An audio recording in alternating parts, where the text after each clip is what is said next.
Assalamualaikum warahmatullahi wabarakatuh. Bersama saya Amsal Junid dalam seri kuliah Sistem Informasi Akuntansi dengan topik perencanaan dan analisis sistem. Selamat mengikuti.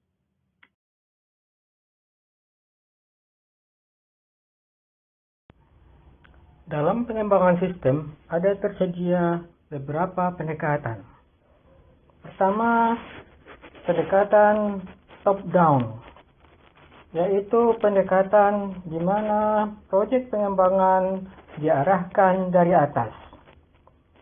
Sebagai lawan dari pendekatan ini adalah pendekatan bottom-up, di mana inisiatif pengembangan sistem berasal dari usulan dari bawah. Pendekatan yang lain adalah dalam hal pelaksana pengembangan, yaitu pendekatan in-house, pendekatan dengan membangun sendiri, dan pendekatan outsourcing, pendekatan dengan minta bantuan kepada pihak luar.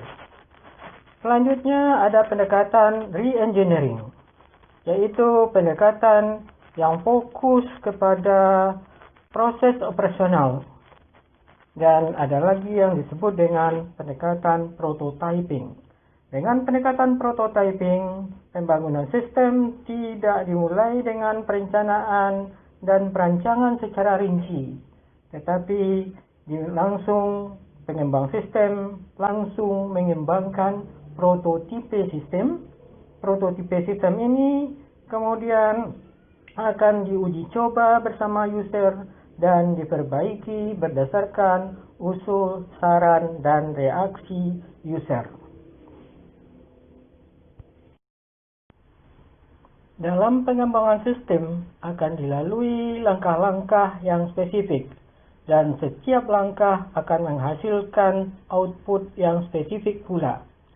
Langkah pertama atau pengembangan sistem akan dimulai dengan perencanaan sistem. Hasil dari aktivitas perencanaan sistem adalah proposal proyek pengembangan sistem yang disertai dengan schedule waktu. Langkah kedua adalah melakukan sistem analisis, yaitu mempelajari sistem yang ada untuk mendapatkan kebutuhan informasi user. Dari pekerjaan langkah kedua ini akan dihasilkan laporan analisis sistem. Langkah ketiga adalah menyiapkan rancangan konseptual design, yaitu menyiapkan rancangan sistem secara konseptual yang akan menghasilkan berbagai macam konseptual design, berbagai alternatif rancangan konseptual sistem.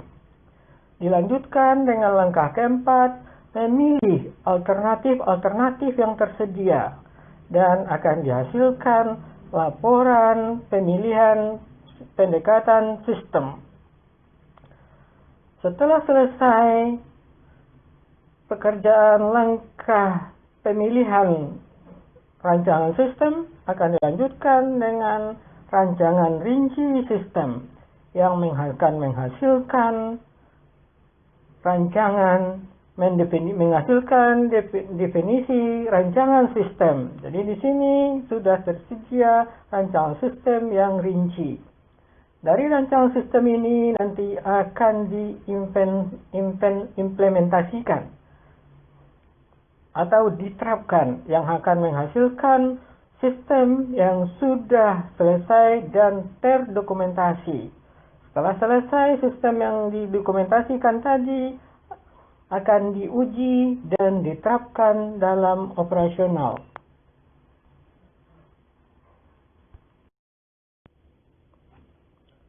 Perencanaan sistem. Ada dua macam perencanaan sistem yang dibuat. Yang pertama, perencanaan strategik. Perencanaan strategik adalah perencanaan jangka panjang yang akan menghasilkan blueprint sistem untuk jangka panjang. Seperti apa sistem informasi yang akan dimiliki perusahaan suatu waktu nantinya.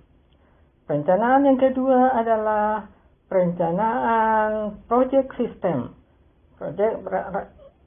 Rencana sistem jangka panjang akan dipecah menjadi proyek-proyek pengembangan sistem yang akan dieksekusi dalam tahun berjalan.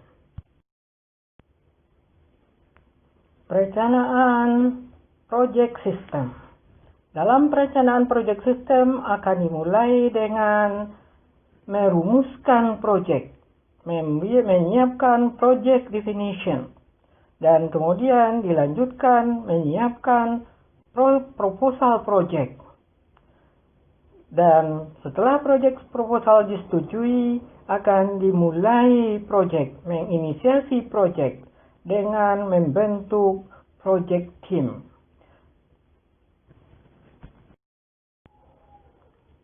Setelah proposal project disetujui dan tim sudah dibentuk, maka akan dilanjutkan dengan langkah kedua dari pengembangan sistem, yaitu sistem analisis. Sistem analisis adalah mempelajari sistem yang sedang digunakan atau mempelajari, menganalisis current system untuk mengidentifikasi sistem requirement dan sistem yang diperlukan yang didasarkan kepada kebutuhan informasi user. Untuk melakukan analisis sistem, pengembang sistem harus mengumpulkan data. Ada beberapa metode pengumpulan data yang lazim dilakukan.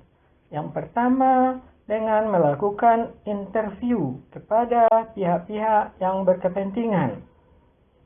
Yang kedua, dengan menggunakan kuesioner, membagikan daftar pertanyaan tertulis.